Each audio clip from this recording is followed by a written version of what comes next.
I'm Pastor Anitha Jones, and I'm pastor here at For His Glory Christian Fellowship, where I've been pastoring for the last 25 years alongside my husband, Pastor Tom Jones. Come on, tell the Lord, say, God, I thank you. God, I thank you. Come on. But more importantly, I like to think of myself as a servant that I've been called to serve. In fact, my chief mission in life is to reach, to touch, to help, and empower as many people as is humanly possible before I leave this earth. I think growing up poor, in a family of 4 brothers and 5 sisters, growing up not having enough. I can remember when I was a little girl and Mother would send us down the street, would send me down the street to borrow milk, or to borrow a cup of flour, or to borrow 2 eggs. It was always at least 2 eggs in order to make ends meet for the family.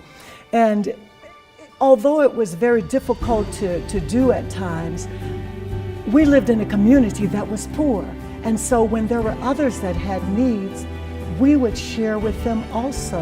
And so as a result, you learn to help people. You learn to be there to serve and to help when other people needed it as well. It's not about what you can do better. Can you love better? Can you love your neighbor? Do you care about people? I remember I was called to the gospel 35 years ago to actually preach and teach the gospel. But guess what? I report to God. And at the time that I was called, a woman, I was still walking into a career that a lot of women, you just didn't see them very often. In fact, there was a church I recall in Waco, Texas, First Baptist Church. In 100 years, a woman had never preached there.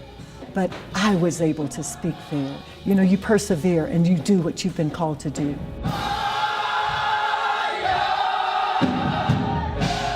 We're a church that I would like to think as a community church, and we're people who go beyond the 4 walls of the church. In fact, we believe that our mission is in the streets, that our mission is to the community and even to the world.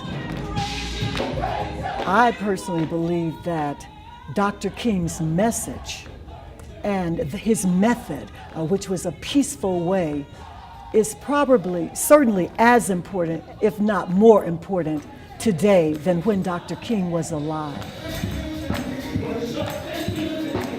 Because Dr. King fought for civil rights. He worked for change and social justice.